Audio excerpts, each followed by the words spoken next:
Hi everyone, how are you doing? I'm back with another video. My videos tend to be somewhat few and far between, but this one is a follow-up to one that I made last year about scoliosis, my experience of it, and back pain, how I deal with back pain. I got a lot of views on this video, which is kind of atypical for my YouTube channel, which doesn't really receive that much attention. But it got a lot of attention, this one, and people were asking a lot of questions relating to their own back pain from scoliosis and weight training and how safe it was in particular. Now I just want to give you a little disclaimer and kind of a generalized answer to a lot of your questions. I'm not a physiotherapist, chiropractor or doctor, and even if I were one, I couldn't tell you whether you should train or not with scoliosis, because everyone's curve is different. For example, I may feel pain when standing up, but I might be able to go into the gym and squat and deadlift pain-free, whereas you may feel zero pain in everyday life, standing up or walking about, and you might go into the gym and you might feel pain squatting and deadlifting. That is not to say that you can't carry on squatting and deadlifting and improve your muscle tone, muscle size, muscle strength, and reduce your pain. It's not for me to say whether you should or should not train. I can only give you my experience of having a 24-degree curve, which is considered significant, and having trained for 11 years, fairly heavy by most people's standards, and I've only ever got one back injury, which may or may not have been due to my scoliosis. It's a mild back injury which hasn't put me out, hasn't affected my daily life or ability to work, etc., etc. So whether you train is up to you, and I can only basically say that it hasn't done my scoliosis any bad turns. It's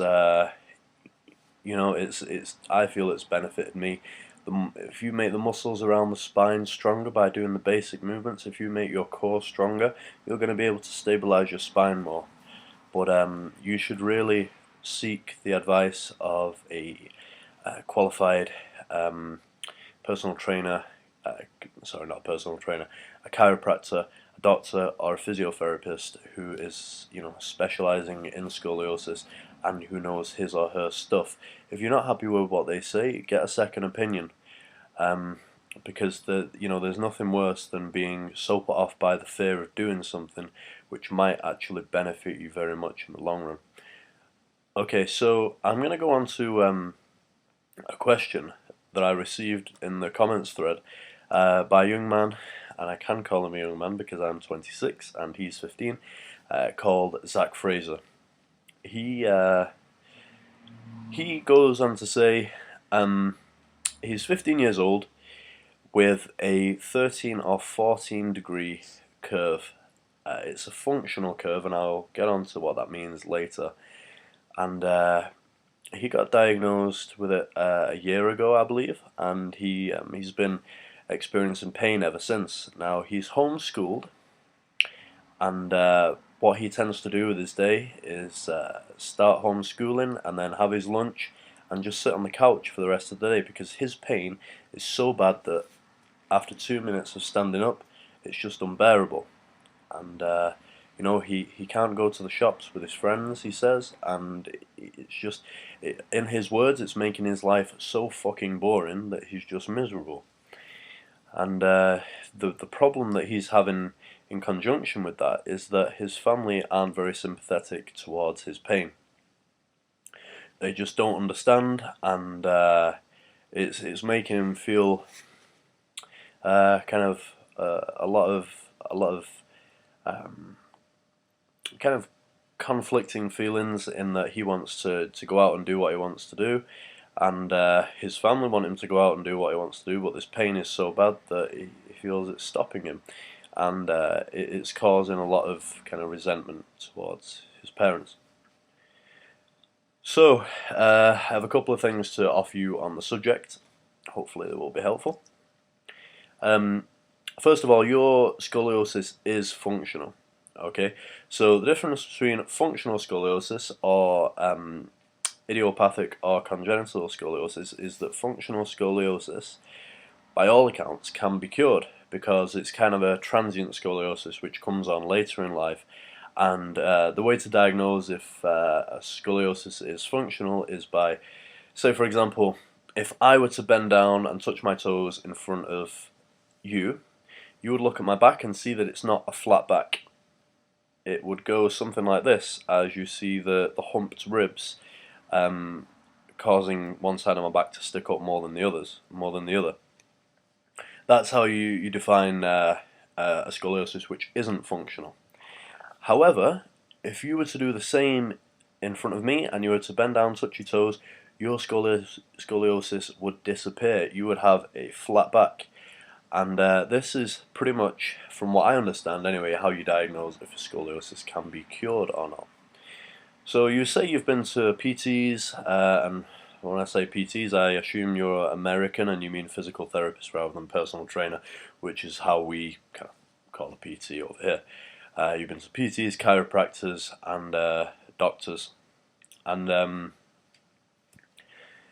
you haven't really got any relief yet, and you said that the specialist said that your scoliosis pain is down to the muscles not being too small for your bone structure, and I'm kind of presuming you mean too tight. So the fact that you have functional scoliosis is definitely a positive because it means it can be cured. You just haven't found the right cure yet. You just have to persist. You're only 15. You've got a long time to sort this out. I've been to more than one physio in my time. I've been to more than one chiropractor, and I mean it's only now that I feel that I'm starting to settle into the right the right person for me. Not that the people before me didn't have anything to offer me, but like I say, you have to find the right person to help you, the person with the solution which is right for you. One thing that I can definitely offer you is that I think your parents, in a way, are correct.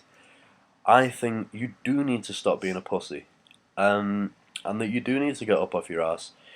Because if you carry on sitting on the sofa, guess what will happen to your tight muscles in your back? They will only become tighter. You will not gain any range in those muscles, which is, from what I understand, what you need to do. Now, the best way to gain range in the muscles is to put them through their full range of motion in a dynamic fashion. And in my opinion, that's dynamic stretching. You can look that up on the internet or on YouTube. In my opinion, the easiest and most fun way to do that is to start playing a sport. Now, you don't have to play it. You don't have to play it professionally or in a team, or you can just play it recreationally. So that could be playing, badminton once a week. That could be playing a couple of times a week. Sorry, you could play basketball. You could play soccer. You could play football. You could play rugby. If you're a type of guy who doesn't like team sports, you can go and learn some martial arts, some kickboxing, some wrestling, or maybe even some golf or something like that. That I feel that will help to increase the range of those muscles and reduce their tightness. So it will also de-stress you, because when you go out and play a sport, obviously you release endorphins and all that stuff, and it takes your mind off the pain. It helps you to feel good, and it definitely will improve your mental state. Also, go for walks. This is almost a form of meditation, and meditation is a great way to de-stress and to improve your life overall.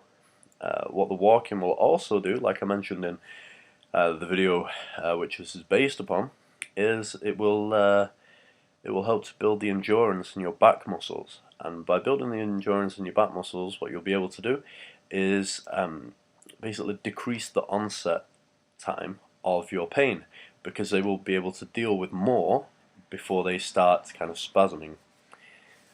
Okay, and the last one is the main thing is, again, don't try to change the opinions of your family.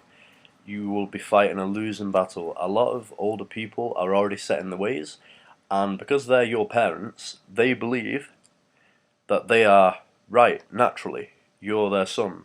So you probably will not convince them to have sympathy of you. And even if you could, would you really want to? Would you want to be a charity case? Would you want them to say to you, you know what, Zach, just lie on the sofa all day. That's fine. We'll take care of everything. That can be your life. You can get an Xbox in here and you can start just playing video games, and yeah, that's the solution to your pain. Because I certainly wouldn't. I want to go out and I want to pursue the things that I want to do, despite having scoliosis. It's not. You've got to understand that they see you as a perfectly able-bodied person, because you are. At the end of the day, you just get some back pain, which is probably not proportionate to the curve that people like you or I experience. It's pretty bad for what it is. So to get them to understand that is very difficult. You are an able-bodied person, and you're able to do all the things that that everyone else can do in life. So you shouldn't let the scoliosis stop you. What helped me, and what I think you should do, is I think you should just stop focusing on it. You know, of course you do need to find a solution, but I found the best solution when I became almost apathetic towards it. I tried so many things and it was just pissing me off so much that I ended up just kind of giving up on making the pain better, and I accepted that I would get some back pain. And guess what? Because I alleviated the stress, I also alleviated the pain. I believe that a lot of the pain was caused by the stress, and kind of vice versa. It was kind of a vicious circle. But if you're able to just go, you know what, fuck it, I'm not asked about the pain, you know, I'll get pain, and you know, maybe I'll go out for short periods, and when it gets too bad, I'll just sit down or I'll come back in. So, you know what, mate, I think you should just focus on enjoying your life. Focus on what you want rather than what you don't want. That's always the way. Go out, go to the shops with your friends like you say you want to do, and you know what? If the pain gets too bad, just sit down. You know, arrange to go out with them for an hour, for 2 hours. You know, that's better than nothing. It's better than sitting on the couch and having no friends, or, you know, not being able to do what you want to. So, anyway, I hope that's really helped. And with your functional scoliosis, I honestly believe that you will find a way to make it go completely. And you won't have to put up with this pain for all of your life, even if it seems like it right now. So I hope that's helped, mate, and let me know how it goes on.